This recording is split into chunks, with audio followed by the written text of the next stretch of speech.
freaking first cut. Golly. Welcome to the First Cut Podcast. I'm Rick Gehman, and this is your DFS and bracket preview for this week's WGC Dell Technologies Championship. It's the match play. It's going to be a lot of fun. We've got a lot to cover. Let's jump into it. Greg DuCharme is here. Greg, what up? The very first match play DFS breakdown on the First Cut that we've had together as a team, so I can't wait. I know Sia's excited. You see him smiling on the way in. I think Sia just loves the intro. Am I right there, Sia? Okay, I love the intro, but I got to be honest. I don't know if you saw my tweet earlier. This feels like March Madness. When I was filling out the bracket for the First Cut pod has a bracket for anybody that's listening. I'm sure we'll talk about that. But I went in there and I started filling it out, and I genuinely was enjoying it more than when, a week ago when I was filling out my basketball March Madness bracket. It's just super exciting. I can't wait.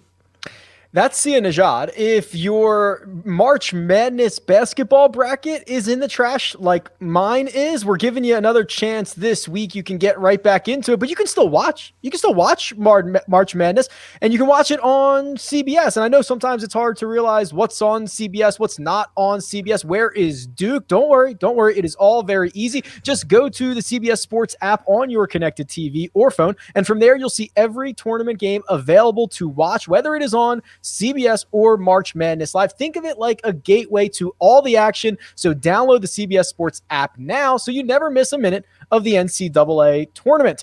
Got our own madness, our own bracket this week, gentlemen. And for fantasy purposes, for DFS purposes, this is completely different, unlike anything we have ever seen before. So, Greg, just to kind of talk through the format a little bit here, this morning on Monday, these golfers were placed into groups of 4, 16 of them, and each golfer will play the other 3 golfers in their group for the first 3 days. Whoever has accumulated the most points after 3 days will move on to the single elimination format of this event, and then it's one and done. This is the Tiger rule, Greg. This is so that CH3 doesn't eliminate Tiger Woods on day 1 and you send him home. They changed this to the format that we have now in 2015. Right, and it draws a better field that way, right? Because you're coming off to this event now, traveling to Austin, and all of a sudden you get 3 rounds guaranteed, which is somewhere right in between a normal PGA Tour event where you're guaranteed 2 rounds and a typical WGC where you're guaranteed 4. So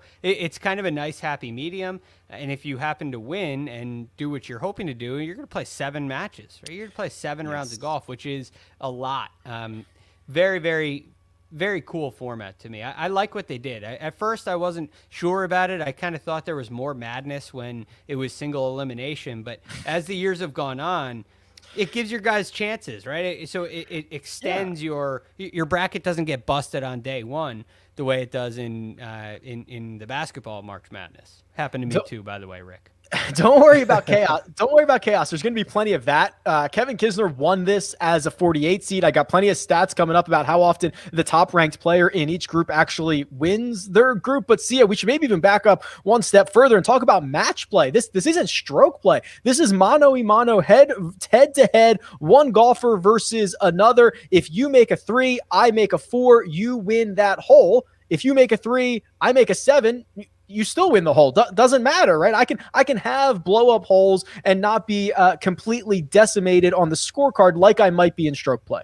Yeah, which is why you might want to take the guy that, on any other situation might get a 7 or an 8 on a par 4, but that doesn't matter because that's just docking him 1 hole. So I really like this.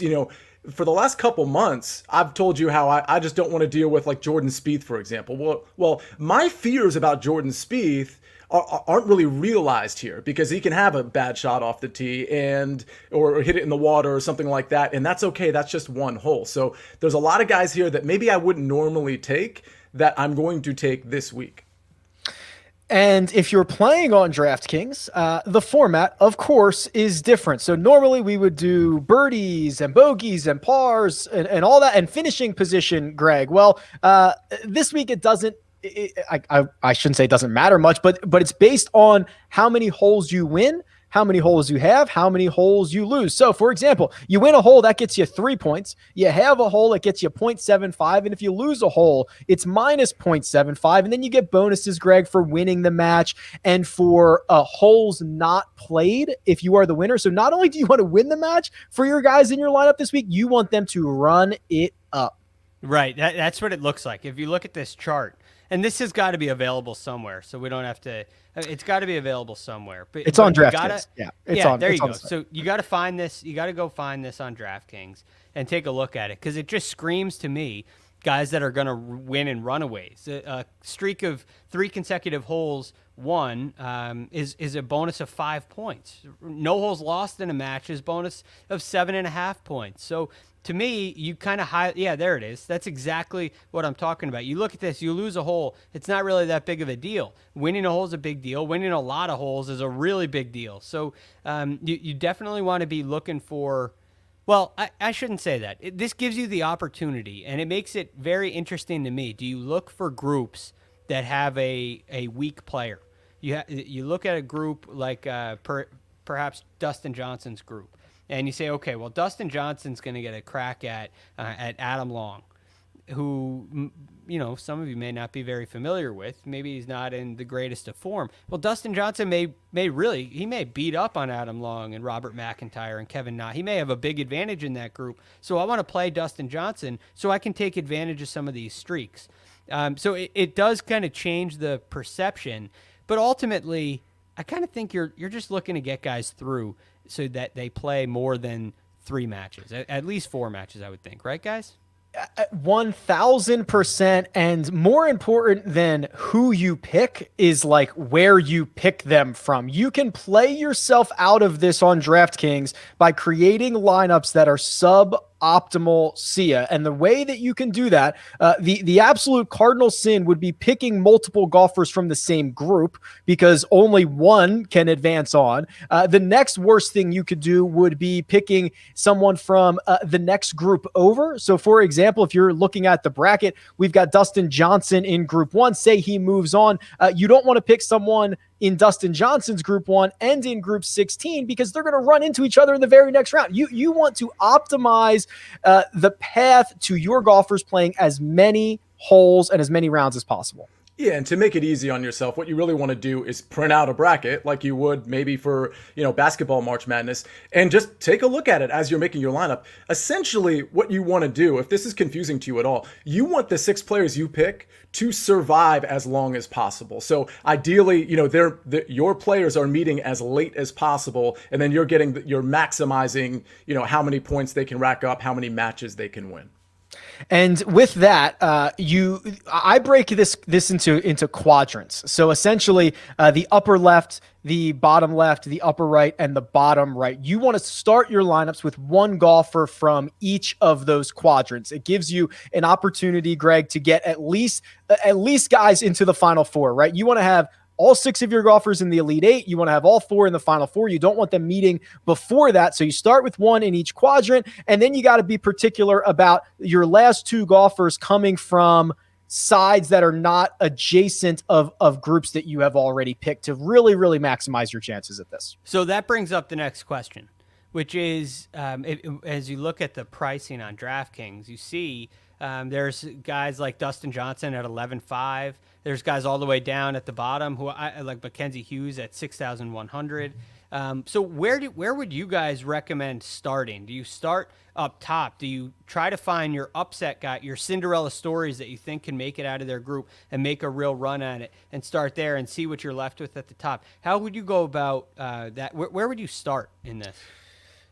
Go ahead. See, I'm starting with like the soft guys, right? Like, which is like there's a couple of, we'll talk about them where I think this guy has a real chance of winning his group and he might not be the favorite. I start there and then I'm kind of working my way out. So I've made a lineup. You guys know I'm always coming to the show. You are an early lineup maker, yeah. Well, I love this stuff. It's too fun. When the lineups come out, I'm making one. That's just how it's going to be. So here's the thing. It's really hard because I filled out a bracket again. First Cut Pod, that little competition we have going with everyone, listeners too, right, Greg, Rick? Yeah.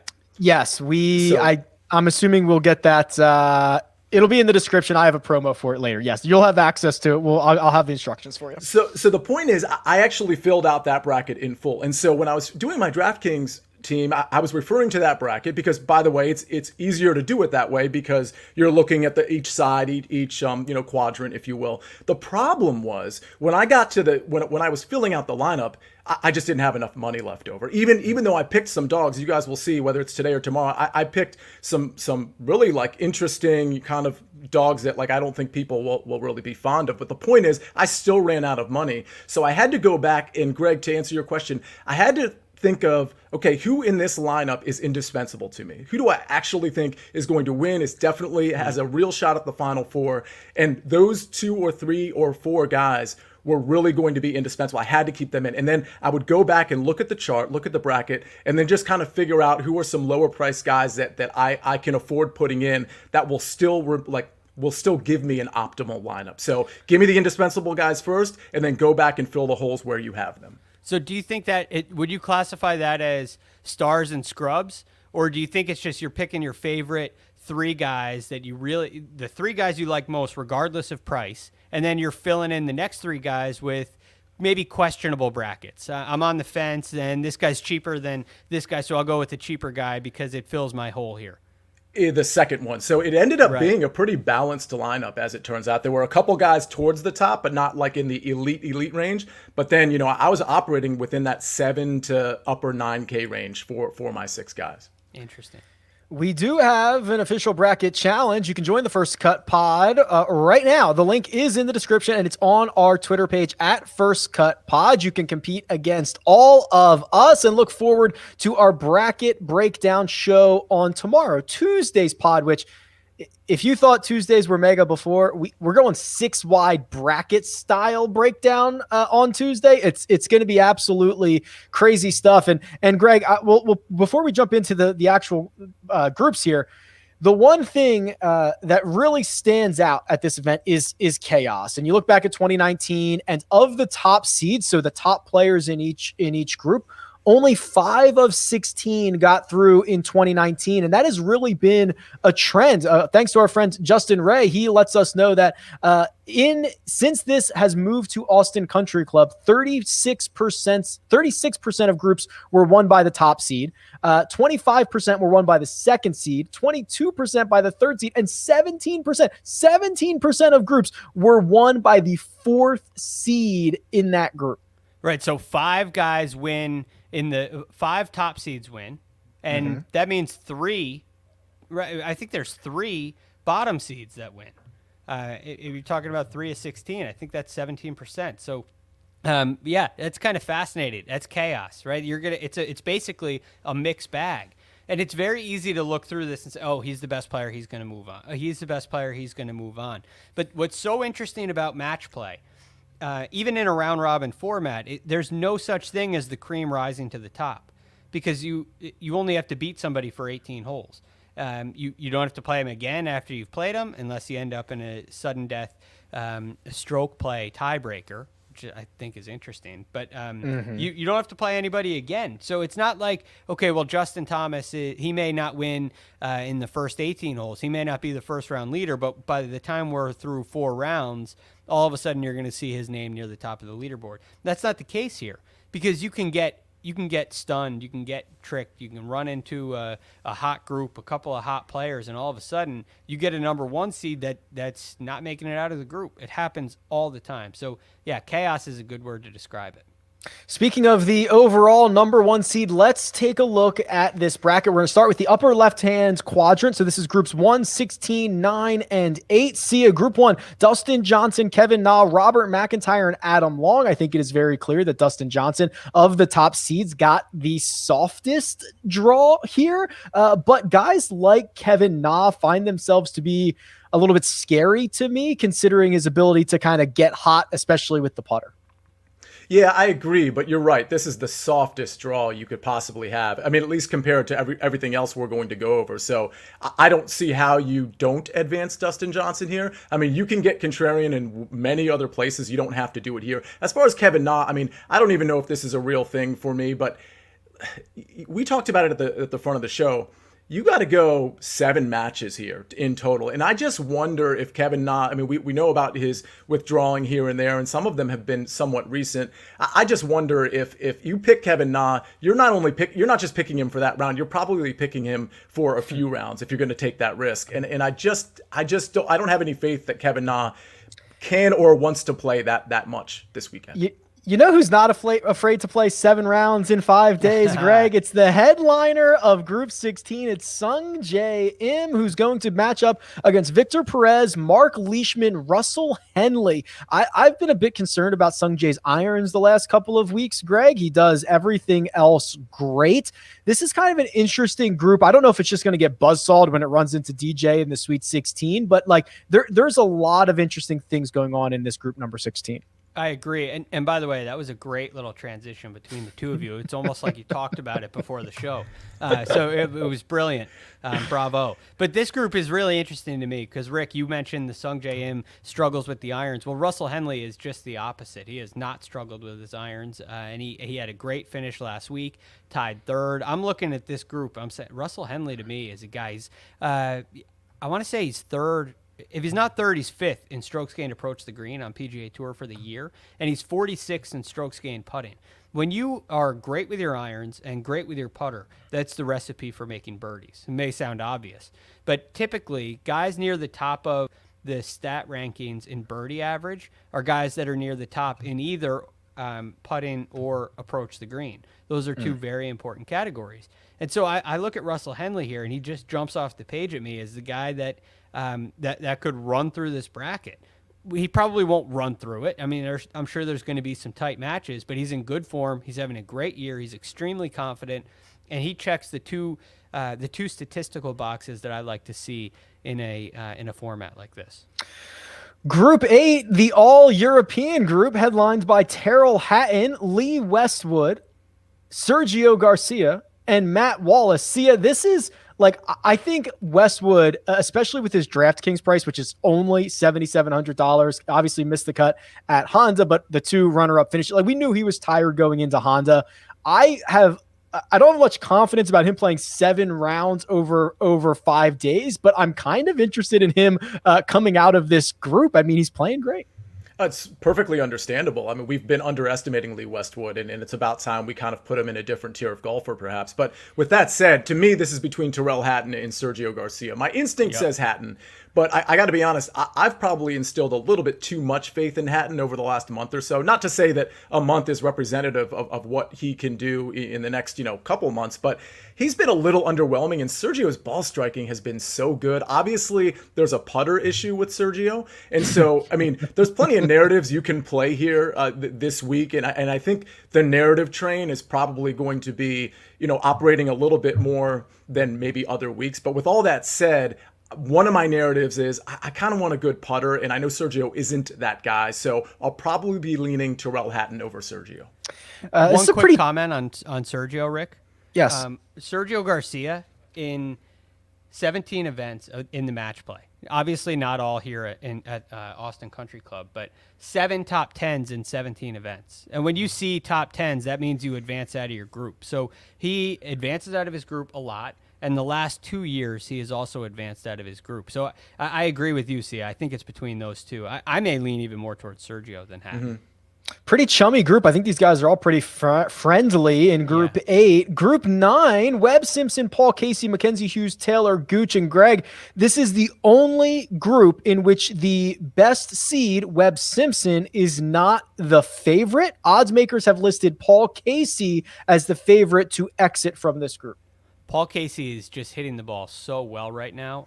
So I tend to agree with the odds makers on this. I prefer Paul Casey. He came in 5th at the Players, 10th at the API, 5th at the AT&T Pebble Beach Pro-Am. He was 12th in Saudi Arabia, and he won the Omega Dubai Desert Classic. That is an amazing run that has gotten no press whatsoever. So a ball striker like that is a guy who you need to be cautious of. He's also had great success in the match play. When it was the Accenture match play and it was out in the desert, he came in 2nd in back-to-back years. And he also, in the last two out of the last 3 years here in Austin, he has advanced, again, 2 out of the last 3 years. So I think Paul Casey kind of jumps off the page in that group. The bottom left-hand quadrant is groups 5, 12, 13, and 4. Group 5 is Bryson DeChambeau, the winner of the 2021 WGC Match Play. More on that in a second. Tommy Fleetwood, Siwoo Kim, and Antoine Rosner rounding out this group. Gentlemen, Sia, I'll direct this towards you.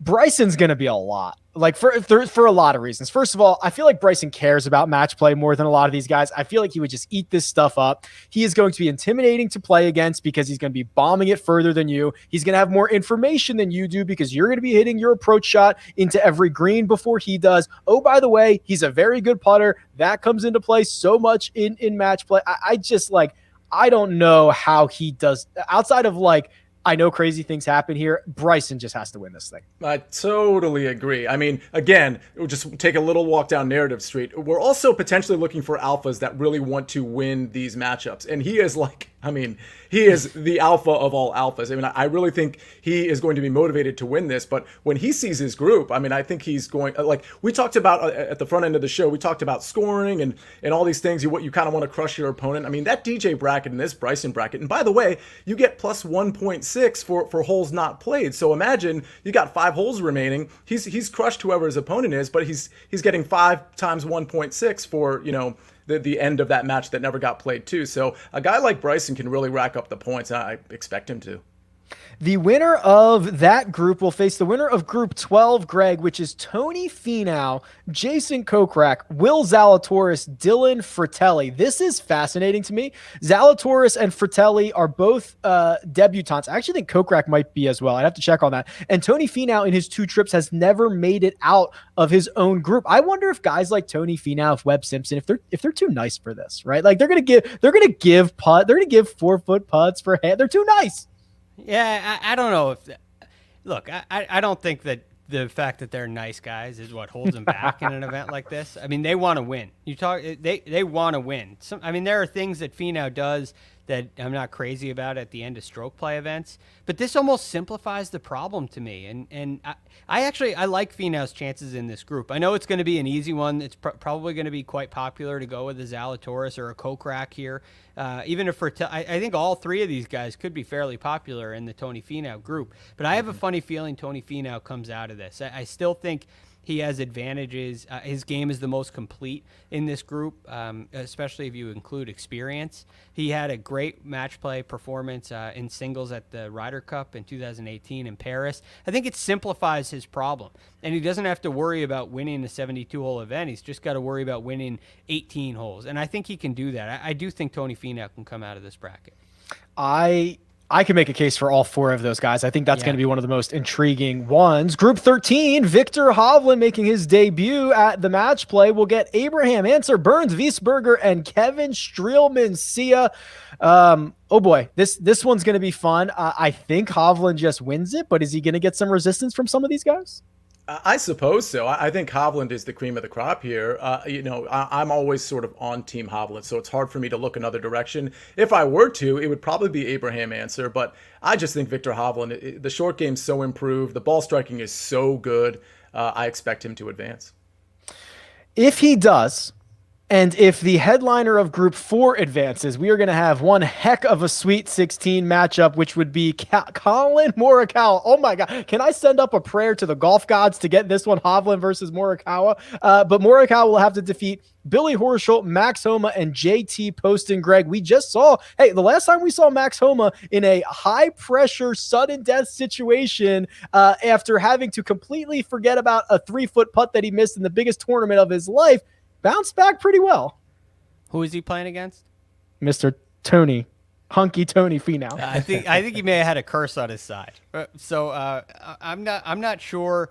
Homa looks great, and he has been playing really well. And I do think he could create. And I think Billy Horschel is a feisty kind of a player too. His DNA as a match play competitor, it seems right. He's a great putter as well. So I think Morikawa will have a little bit more resistance than it looks like. But at the end of the day, when you're playing against the best, maybe second best, a top 2 iron player in the world. Right now, he's first on tour in strokes gained approach the green. He is going to make a lot of birdies, and he is going to put a lot of pressure on you. And he doesn't do it in the way Bryson's going to put a lot of pressure on you with the driver. You're going to feel like, okay, he's only got 50 yards in. I got to hit one close. But sometimes in match play, like when I would play in college matches, one of my strategies against some players would be to hit a 3-wood so I could hit first into the green. And just hitting the green. Now, it's a completely different level, but I felt like if I could hit the green, then my opponent would feel some pressure, and they're more likely to miss the green. When Morikawa is flagging it the way that he does, and he's inside that 15-foot circle all day long, that wears on you. And it's going to be really difficult for these guys who are maybe a little more, like Billy Horschel comes to me. He's a little more scrappy. And for Billy Horschel to continue, it's going to take a lot of energy for him to beat a Morikawa. So I do think Morikawa probably faces less resistance in this group than Hovland does in the group below. But I'm kind of expecting, hoping for, and predicting a Morikawa-Hovland matchup. Oh, from your mouth to the ears of the golf gods, that would be something special. Let's turn our attention to the upper right-hand quadrant. These are groups 2, 15, 10, and 7. Group 2, as advertised, Sia, the group of death. This is Justin Thomas as the 2 seed. It's Louis Oosthuizen at 22. It's Kevin Kisner, our defending champion, at 34, and it's Matt Kuchar at 52. Here's the stats, Sia, for this.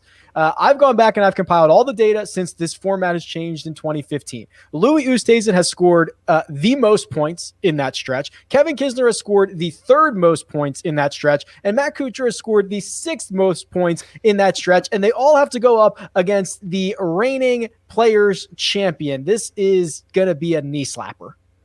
Yeah, I mean, it's the group of death for anybody not named Justin Thomas, in my opinion. I know it's unpopular to say that maybe Kuchar and Louis and Kevin Kisner, are maybe not going to be prominent in this tournament because I think, again, group of death, these guys have such a history. But I just think Justin Thomas is the class of this 4. And honestly, Kuchar, I mean, I think we can kind of almost X him out. I understand the course experience, but he just hasn't been very good lately. Louis, we'll see how invested he is into this tournament. And Kisner is, one of those guys in match play that he's always going to show up for it. But again, the way Justin Thomas has been playing recently, everything's shored up now. I mean, and this guy, again, is going to want to win this tournament. I like JT. So you don't have to, like when you're filling out your drafts, let's call it your DraftKings lineup, you don't have to pick somebody from every group. In fact, you're not going to pick guys from a lot of groups. I think that people are either going to avoid this group, or if they do, they're going to pull upsets here, Sia. So I don't mind if you are going to play group 2 to roll with JT, as scary as that is, because I think it's going to be one of these weird opportunities where you get potentially one of the best players in the field at low ownership just because of what everybody's seeing on the card right now. Yeah, I totally agree. Group 15, Matt Fitzpatrick, Matthew Wolff, Corey Connors, Jordan Spieth, and Greg. This is the only group in which the worst seeded player, the 49th seed of Jordan Spieth, is actually the favorite to advance from this group. He is plus 188, shorter than Matthew Fitzpatrick at plus 200. Right. Well, this is the interesting thing about this is it's based on official World Golf Rankings. And World Golf Rankings are on a 2-year cycle. So Jordan Spieth, who has had a 2 years to forget, has had a last couple of weeks to remember. So, and I mean, he's a 3-time major champion. So there's a lot of things going for Jordan Spieth and the positive that the official World Golf Rankings simply don't recognize. And at the same time, when you look at a Matthew Fitzpatrick, the 15th ranked player in the world, I think most people would say Jordan Spieth's a better player than Matthew Fitzpatrick. Matthew Wolff is off of his game, and Corey Connors just hasn't put together the resume anywhere close to what Jordan Spieth has. And they've had similar resumes in recent weeks. So I think the bottom 2 ranked players in this bracket are the 2 guys that I'm most high on, and it's Jordan Spieth and Corey Connors. If Jordan Spieth doesn't play well, I think Corey Connors takes this bracket. I would also love to see a JT Spieth Sweet 16 matchup. Yeah, that would get my juices flowing in a big way. Group 10, Patrick Cantlay, Hideki Matsuyama, Carlos Ortiz, and Brian Harman. See, I imagine Patrick Cantlay would be super annoying to play against. He's kind of slow. He's really good. That's usually a combination that would annoy me if I had to go mano-y-mano against him. Yeah, I mean, the thing, going into this, there were a couple of guys that I kind of thought, well, I'm probably going to fade this guy even in the first round or the first, round of three.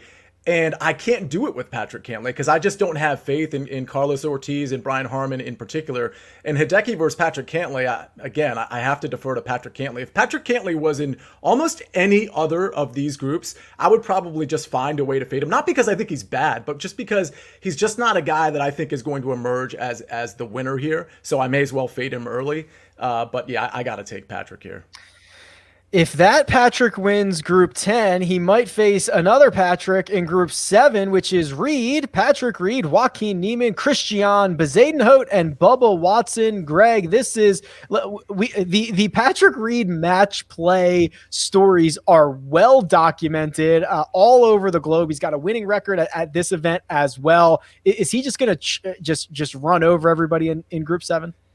Man, well, I really like Patrick Reed in match play. Right, as you mentioned, Rick. I mean, I think just about everybody likes a Patrick Reed in match play, but there are definitely some concerns. I mean, his best finish here is tied 9th, which means he's gotten out of his group. He's done that twice. But the concern is, I was talking to a buddy of mine who happens to be at this event right now, and he was watching Reed on the range, and I guess he was struggling trying to hit a little fade. So I would take less of that into account with Patrick Reed than most players. Somebody struggling on the range, I think Patrick Reed can find a shot that works come Wednesday, and he'll be ready to go. He'll be ready to contend. But the concern that I have in this group is you have a Christian Bezadenhout. This just screen. He's been playing great on the European Tour. He won twice earlier in the year. He worries me. It's that name that sticks out there that nobody's going to pick because nobody's familiar with him. Yet he's extremely confident. He's won twice on the European Tour, and he may pop up and sneak up on a guy like Reed. Everybody thinks match play. Everybody thinks Patrick Reed. He's second on tour in birdie average. He's the best putter on the PGA Tour, and he's first in strokes gained putting. So everything points to Patrick Reed. I just have this sneaky feeling that this is one of those trap brackets. We need a good, long, hard to spell B last name in the Final Four, like Lucas Beauregard with a J. Right. In there, that's what we need, a return for Bezadenhout. That's the narrative I'm looking for right there. Yeah, this is hard hitting analysis coming from the First Cup pod, ladies and gentlemen. How's the real estate on Narrative Street? It's very cheap. It's expensive, but it's mostly just my money. Right, yeah. Let's take a look down at the bottom right-hand portion of this bracket. These are Group 6, 11, 14, and 3. Group 6, headlines by Xander Schauffele, and this is really interesting, Sia. We've got Schauffele Scheffler. That's tough to say. We have Jason Day and Andy Sullivan in Group 6. I could make a case for a lot of these guys. Maybe not Sullivan. He's the dead min, $6,000 on DraftKings, which probably means he'll win this group. Yeah. I never really play Xander correctly, but I may have to just go with the favorite here. Again, the all-around game is there. Jason Day, I'm still a little unsure of in terms of where his game is at. And Scotty Scheffler, listen, this match play is probably really good for Scotty Scheffler. But at the end of the day, this is one case where I'm just going to go with the consistent option. I like Xander the best here. Match play might be really good for the headliner of Group 11, Greg, and that's Rory McIlroy. So Group 11 is Rory McIlroy, Cameron Smith, Lonto Griffin, Ian Poulter. I can make a strong case for two of these guys. The one that is certainly on Narrative Street, Greg, is that Rory McIlroy finds his form and finds his spark in match play where, listen, it's different. It's not stroke play. A blow-up hole doesn't kill you. Rory's had such great success at this event. You only have to beat one guy at a time. I don't know. I could make a case for Rory this week. Well, I'll tell you what. I'm not giving him any putts. No. I'm not giving him a thing. He's playing this like stroke play if I'm playing against Rory McIlroy, because that's still my concern. Apparently, he's now officially working with Pete Cowan. I guess there was an article released in the UK, and I couldn't read that whole article. You need a subscription for it, so I just read a headline. Pony up the pounds, Greg. Pony up. Let's go. I don't have any pounds. Apparently he's working with Pete Cowan now, and it's apparently official. that could go one of two ways. It could go where he's gets blazing hot and something just is the spark that he's looking for. The difference maker for him is a fresh set of eyes. But I don't know. I look at Lanto Griffin, who's a great iron player and a great putter, and he's also on DraftKings, Rick. He's priced under 7,000. So I think the rule of thumb here is he's a must play. Cam Smith also worries me. So I'm staying away from Rory. There's too many questions. And I love Lanto and Cam Smith here. And then you got Ian Poulter, who's the match play king. And this is, to me, one of the hardest groups to pick. But all I can say is I'm not going with Rory McIlroy. I've assessed the flow chart. Lanto is a play under 7,000. You're right. I don't have the stat in front of me, but Poulter between Ryder Cups and this event, his match play record is like 42, 16, and 4. It's like something completely outrageous as we have seen countless times. By far the best of any of these great players. He doesn't lose in singles. It is crazy. Group 14, Sia, is one giant question mark. It is Daniel Berger headlining this group, who withdrew from Honda because of the rib injury. So keep that in mind. It's Harris English, who has fallen off a cliff. It's Brendan Todd, who I don't think he's ever won at this event. He's 0-3, so he's played 1 year. He lost all 3 of his matches. And then Eric Van Rooyen, who's the 62 seed. He's $6,400 on DraftKings, and odds makers are not giving him any respect either. I have, this is a tough one. Yeah, but I guess we got to simplify it, right? Because Harris English, I'm just going to take out. I mean, he has made a little bit of a comeback lately, but I'm not interested in Harris English or Eric Van Rooyen. So it comes down to, do I think Daniel Berger, coming off a withdrawal with, I guess, some sort of ribcage injury, does he want to go through? Obviously, he's here to play, but is he going to be able to go through, or does he want to go through the Wednesday, Thursday, Friday, 2 matches on Saturday, 2 matches on Sunday? I mean, I think the answer is yes, he's prepared to do it, but it just makes me really nervous. I mean, the guy just got an MRI, I believe, like 7-8 days ago. So I'm going to go upset city here with Brandon Todd. Brandon Todd's a good putter. You're right, he doesn't have a good record in match play, but that was, I think, back in 2015 when he played and he was 0-3, I believe. So not a lot of recent history for Brandon Todd, but again, in this group, I'm happy to take an upset here. Group 3, and you're right, that MRI was last Monday, so it was 7 days ago. Group 3, Jon Rahm, his buddy, his partner, Ryan Palmer, in the same group, Shane Lowry and Seb Munoz, my guy. Greg, this is, along with Dustin Johnson's pretty soft group in Group 1, the path for Jon Rahm to at least the Elite 8 seems wide open. I would agree with that. By the way, I just want to go back to this because I have the official number. 43, 18, and 5 for Ian Poulter. That's his singles match play record all time. Scorching. There's nobody with a record like that. So it's amazing. But Jon Rahm, there's a clear path for him. He has been hitting the ball very well. Shane Lowry just played his last 27 holes at the Honda Classic and 9 over par. As we discussed last night, I'm all too familiar with that. And the question is, can Sebastian Munoz and Ryan Palmer take out Jon Rahm? And I don't think that's the case. Rahm's been struggling with the putter a little bit, but he just puts so much pressure on you in every other area of the game. He still makes a lot of birdies. I like Rahm here. And I think to the Berger and Van Rooyen and English and Todd group, the winner of that I think is a kind of a one and done. If Berger gets out of that group, which I think he does, I don't think he goes past it. So I think that's a fade group in DFS, and I think it makes Rahm's group all the more interesting. And I think you got to go and play Rahm here if you can afford it. We're going to cover some more specific plays and fades for this week's WGC match play. We're also going to talk a little bit of Corrales Punta Cana, but first we're going to take a quick break and hear a word from our partners. And we're back. All right, gentlemen. So we just went through the entire bracket. Now we're kind of looking at this from a bit of a DFS angle. Maybe some guys you want to target, guys you want to stay away from, not only to get out of the group, Sia, but to advance and potentially make a lot of noise in the Elite 8, the Final 4, and hey, maybe even go on and win this golf tournament. So if you're starting your lineups, and I know you have, are there a couple of names that are really sticking out to you? Yeah, I'm still really interested in Patrick Reed. I just love his mentality in these match play tournaments, and his game's been relatively on point. Cam Smith is another guy I'm targeting.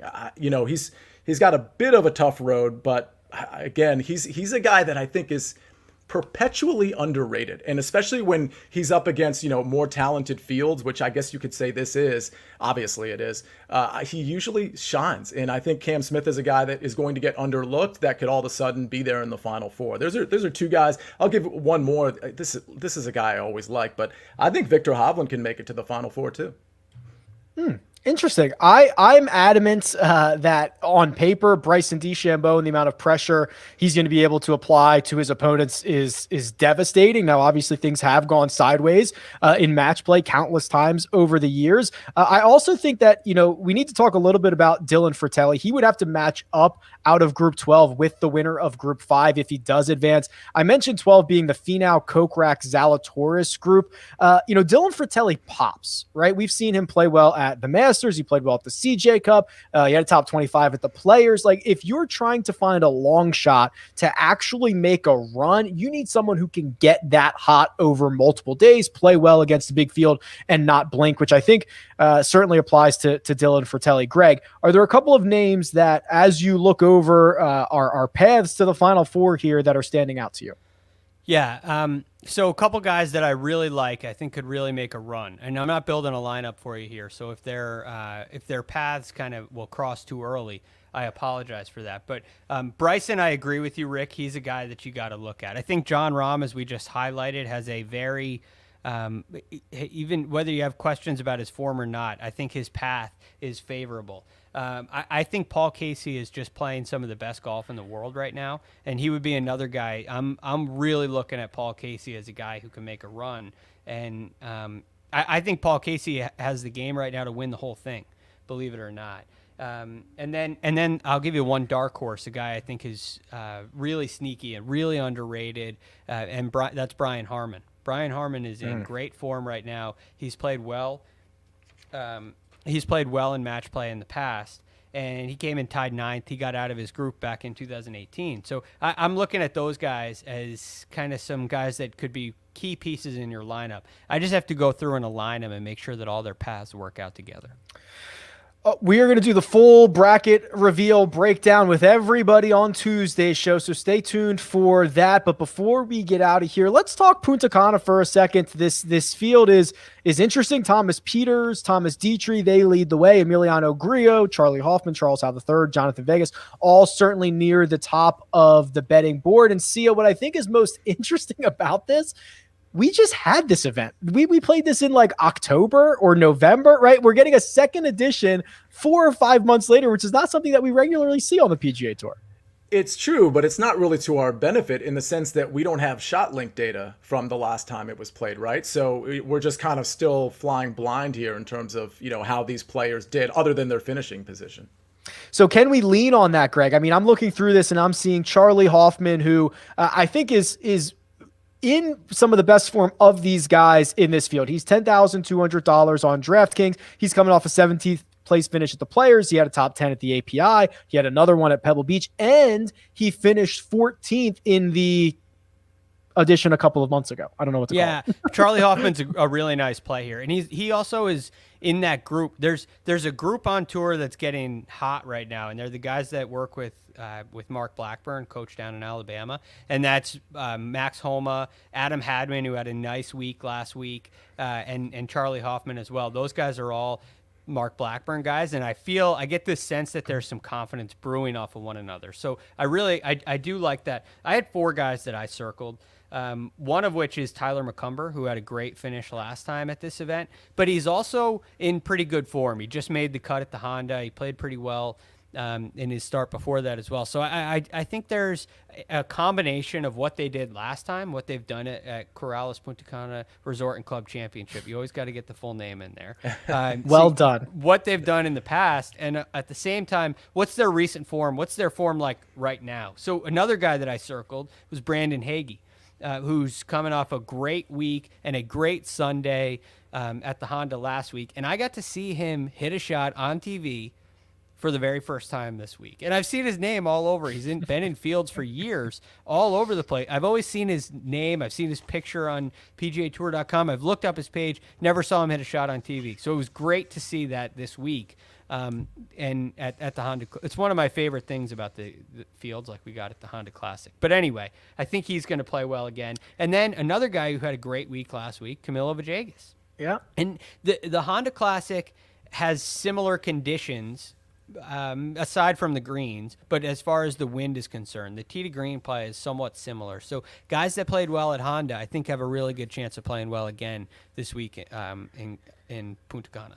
I think those are strong takes. I think they're good takes. I think that, Sia, what happens a lot in our world is there's a flavor of the month in DFS, and everybody plays him for a couple of weeks, and then he misses a cut, and we forget about it. And we're starting to see the natural evolution of this. So guys like Will Gordon, who were the flavor of the month for a while, now 8,600, pretty cheap. He's made 4 cuts in a row. Justin Suh, who hasn't played often, but when he plays well, or when he has played, he's played well, including a 14th place finish just a couple of months ago here at the Corrales Punta Cana Resort and Club Championship. And then Brandon Wu, Sia, who burned everybody last week, now up to $9,400. And I'm just trying to get a feel for like how cyclical this our little industry is and what our perceptions of these players might be. I think Brandon Wu is a really interesting case study because for a good reason, he was pretty popular last week. I mean, more popular than you would think someone would be coming off the Korn Ferry Tour. But, do people go back to him this week? Maybe. I think people would probably be paying up for, Charlie Hoffman, Emiliano Grillo, 2 guys that I'm super fond of. But to your point, there are guys that were good just last week. I mean, Roger Sloan, Villegas, if I'm pronouncing that right, Greg. Joseph Bramlett, I think, had a good week last week. Bryce Garnett, Sloan, I think I mentioned him. So I wonder if those guys are going to be popular because there's really a good argument for them to be. But you could also pivot off of those guys because maybe they're going to catch a little bit more steam than you want and go with maybe some high upside guys that I also like Sepp Straka, for example. And I was digging down deep when I was making my lineup for this one too. And Ben Martin was down there. Like I'm really like taking flyers on some guys in this one. Ben Martin's, kind of been off the map for a couple of years, but his game's starting to look pretty decent. So in terms of guys I like, I mean, Hoffman at the top, I think I like the most. Of course, I like Grillo, Sepp Straka, Bryce Garnett, Sloan, and then you're going to have to kind of dig in that 6K range for guys like, the Ben Martins, maybe the Bo Hostlers of the world. All right, gentlemen. That is both the WGC Dell Technologies match play and your Corrales Punta Cana Resort and Club Championship DFS preview. Any final parting thoughts before we get out of here? I can't wait for tomorrow. Join us again tomorrow. Tomorrow's going to be a great episode. The reveal, as we say. We've never gone 6 wide. I'm going to do my best to host this and try to keep it. I have no idea what to expect. It's going to be like herding cats. Yeah. You're going to herd cats tomorrow, Rick. It's like me trying to tell my dog what to do. He just walks the other way. He doesn't care. He doesn't know what's going on. Yeah, he doesn't care. He listens. He just doesn't want to abide by anything. Well, I care, Rick. Tomorrow I'll care. I have a feeling Sia will care as well.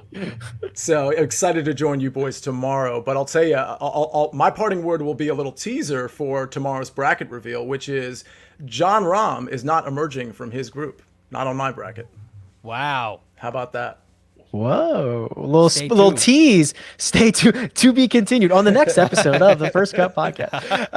All right, gentlemen, a lot of fun. You can find Sia on Twitter at Sia Nejad. You can find Greg DuCharme on Twitter at TheRealGFD. Thank you to producer Jacob doing all the hard work behind the glass. And you can find me at Rick Run Good. This has been the First Cut, and we'll catch you next time.